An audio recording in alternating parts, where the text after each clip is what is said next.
Okay. Okay. Hey guys. Hey. Hi. Just want to say hi. I can't say too much as yet, but I'm going to be spending a lot more time in here with you lot, because I love it in here. I fucking love it!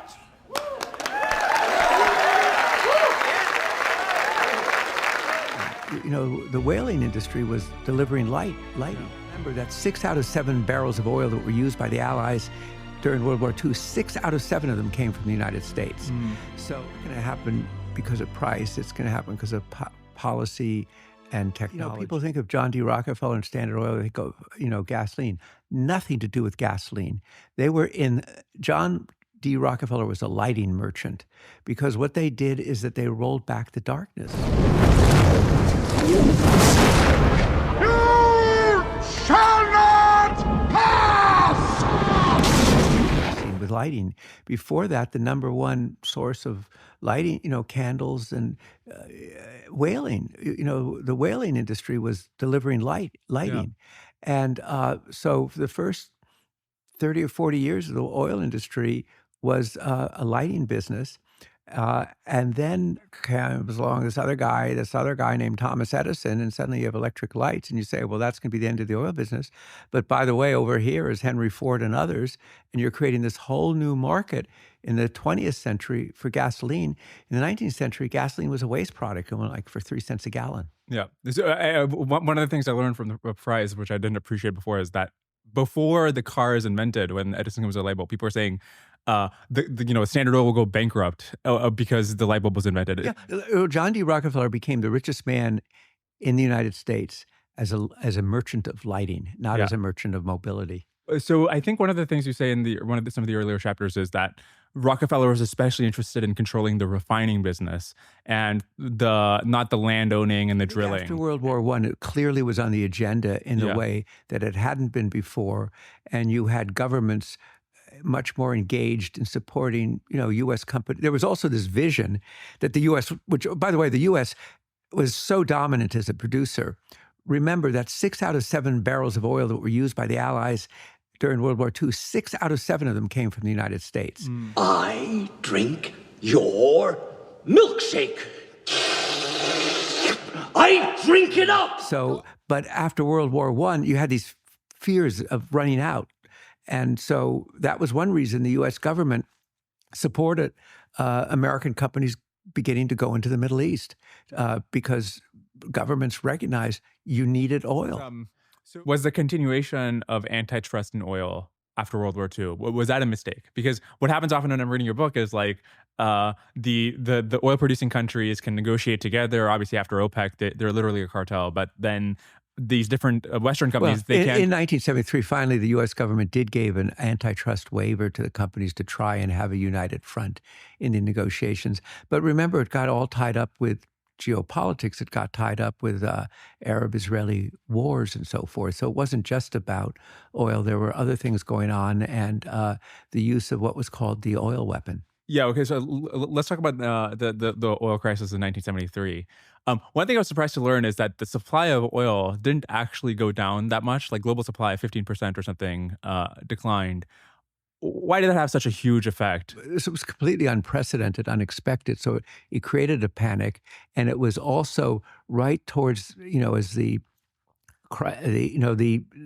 final months were coming of the Nixon administration.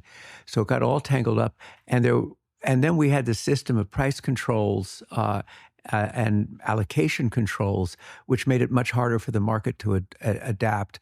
I mean, one of the lessons to me from the prize is actually enabling markets to adjust. Yeah. Because when governments try and control them and make decisions and allocate, and governments, even in the United States and some states want to do that today, it accentuates shortages and disruptions and price spikes. But the tendency is to want to control them. But I think there was just there was far less knowledge about the market, where supplies were. There was no sort of coordination. Now there's much greater knowledge and transparency. But if if you're just purely like thinking of it as an investment vehicle, then maybe the rates of return aren't that high domestically, and then so Well, yeah, but you do want to diversify your economy. You want to bring in investment. And there's also another critical need. You need to create jobs. And the oil industry is a capital-intensive business. Right. It's not a labor-intensive business. So you need to bring in other kinds of industries as well. Because if you look at your population, maybe 60% of your population just roughly is under the age of 30, something like that. Yeah. So you have a real need, a real job creation need. Oil famously makes rich countries richer and poor countries poorer when they discover it. Something else that the kerosene, the fact that oil for the first 50 years is used for only lighting. Yeah. Another thing that's interesting about that is people are asking now about these AI models where you can literally get 1 million tokens, like many books length of content out of these models for 15 cents. And so one question people are asking is, if you're using, let's say if you did $100 billion worth of tokens, what does that look like? What does an industrial scale use of intelligence look like? And the fact, so with crude oil, in the beginning, you're producing a certain amount, but you had a glut because you're only using it for lighting. And then you discover this sort of industrial scale use of this technology, which is obviously motorized transportation. And one question you can have for AI is like, if currently what we're using these models for like research and chat and whatever is like the kerosene, what would the billions of vehicles equivalent of AI look like? Well, I think that's a question that I'd like to ask you. I mean, I think you would know, and the podcast you've done, how AI is really going to change everything. Yeah. Which is kind of the expectation now, that it's going to change everything, including including energy and then you have $6 billion of venture capital money has gone into fusion. So there's a lot there that can change.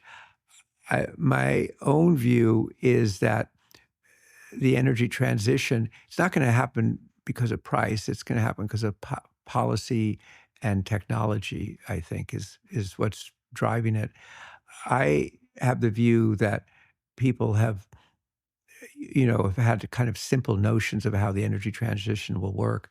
That's one of the things in the new map. If people read one part of it, it's read the section on energy transition, because it tells you what we're talking about today is not anything like any other energy transition. Every other energy transition we've had has been energy